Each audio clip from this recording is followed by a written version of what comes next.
Hello. I'd like to share some more ideas about the nature of magical practice. Sometimes we know when people are doing magic because they are sitting in meditation postures with their hands in a particular mudra. Maybe they're using a mantra. Maybe they are standing inside a circle in a chamber full of incense, pointing and shouting at stuff that probably isn't there. So we can definitely say, yes, this is magicians doing their thing. I think one of the interesting things that I've noticed is how a lot of what magic is about, at least for me, and it's the process, whether we think of it, I guess, as magic or the religious life or spiritual practice or whatever, but it's about recognizing that everything can be a practice, or at least everything provides the opportunity to find practice within it. So to give you an example of that, I was recently repainting my kitchen. So the kitchen is one of the kind of main rooms of the house. It's where lots of people, Nikki and I, will sit and work on our computers. And I took all the stuff out of it and cleaned it all up, painted it. It looked beautiful. Took a few things away, tidied, the stuff that you do. And I was thinking as I was doing this, well, this is, obviously this is a banishing, cleansing ritual process.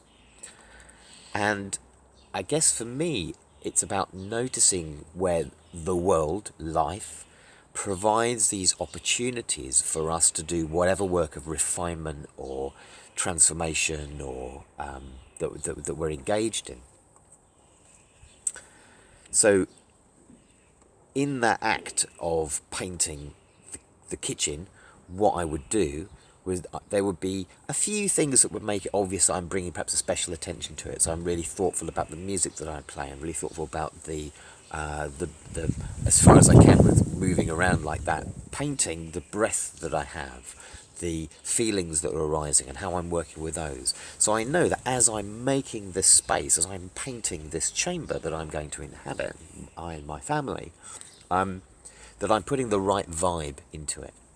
Now, towards the end of that practice, towards the end of that process, when everything's pretty much done, I take some runes that I've been thinking about, mulling over earlier, and I wrist those, I carve those into a place in that room. And so I guess overtly, there's the magician doing their stuff. Oh, look, they're doing things with runes this time round. But actually, the practice is the whole of that event that's led up to that one moment of something that's like overtly a bit kind of esoteric looking. And I think often magical practice, at least what I've experienced of it in my own journey, is kind of a bit like this. It's like finding these opportunities in the normal.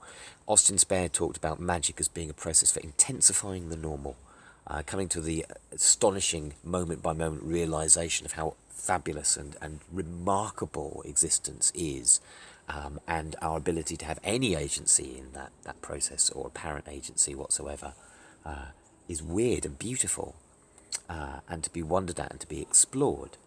So this idea of intensifying the normal is very much in there, and also this idea about a return to this primeval kind of, or primordial simplicity. I was teaching a group of school children recently. I was doing some work in a gallery teaching them about Picasso.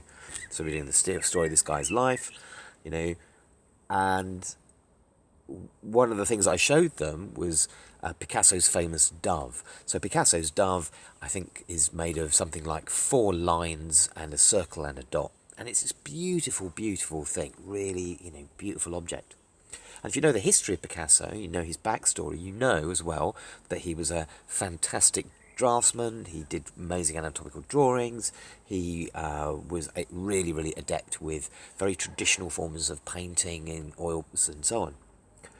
So he's able to produce this elegant simplicity and then all this other experimental stuff on the back of and informed by a real understanding of the Western canon of art, let's call it, both in terms of like technique and also personal kind of engagement.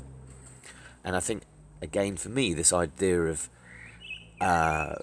finding the magic in every moment is, to some extent, is predicated on having done some of that stuff. So I've spent plenty of years doing complex Kabbalistic ritual, elaborate ritual processes of various forms, both as an individual and also within group or larger kind of network settings.